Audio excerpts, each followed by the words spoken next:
नमस्ते दोस्तों। तो इसमें हमने देखा रीहीट और रीजनरेटिव साइकिल।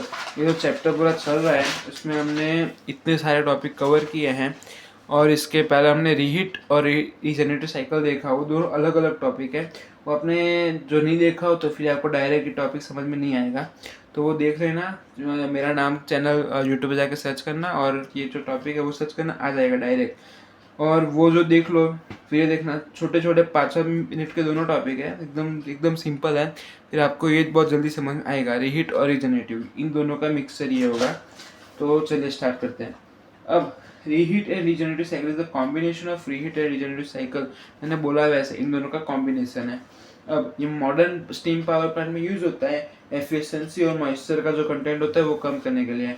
अब ये कैसे, देखो रैंकिन साइकिल में ये कैसे काम होगा। जो स्टीम एक्सपांडेड इनटू 2 स्टेजेस, जो मैंने आपको बताया पहले, रीहीट में क्या होगा, जो स्टीम एक्सपांड होगी पहले टू स्टेजेस क्यों लिखा है, पहले में बॉयलर ही एक्सपांड करके देगा हमको हाई टेम्परेचर करके। फिर सेकंड स्टेज में क्या होगा, उसको वापस हम गर्म करेंगे जिससे कि वो सुपर हीटेड, मतलब उसमें जो मॉइस्चर कंटेंट है वो बिल्कुल ना के बराबर हो जाए, इसलिए इसमें 2 स्टेप हुए।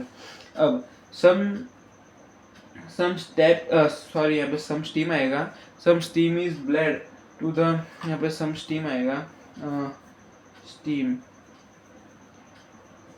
जो स्टीम है वो bled from turbine to preheat the feed water.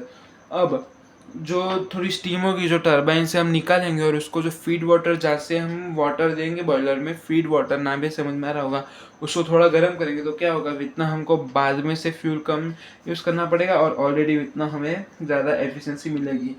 तो ये रीजनरेशन में ऐसा होगा। अब इसका वर्किंग देखते हैं हम, ये काम कैसे करेगा वो, कि the system from boiler expand partly in high pressure turbine. अब बॉयलर में होगा स्टीम, सॉरी मैं सिस्टम पढ़ रहा हूँ। Steam from boiler expands partly in a high pressure turbine. अब जो बॉयलर में जो स्टीम होगी वो पार्सली, मतलब थोड़ी बहुत नहीं, हद तक वो टरबाइन में स्टीम बन चुकी होगी।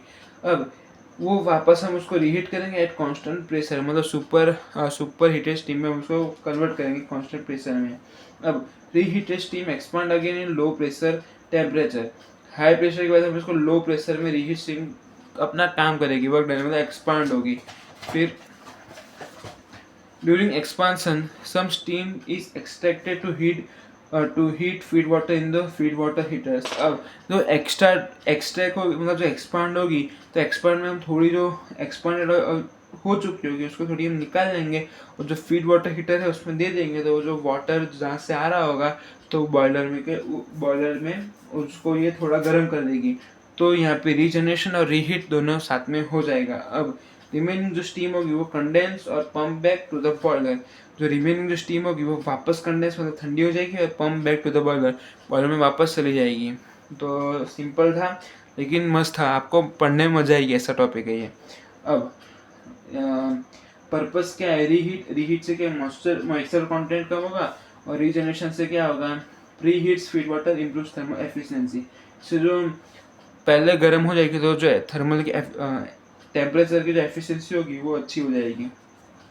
Advantages, higher efficiency than simple Rankine cycle. जो सिंपल एल्काइन साइकिल उससे इसकी एफिशिएंसी बहुत ज़्यादा हाई होगी।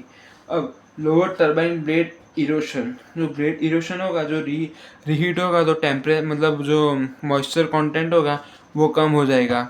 तो उससे क्या होगा, अपना इतना जल्दी ब्लेड में इरोजन नहीं लगेगा।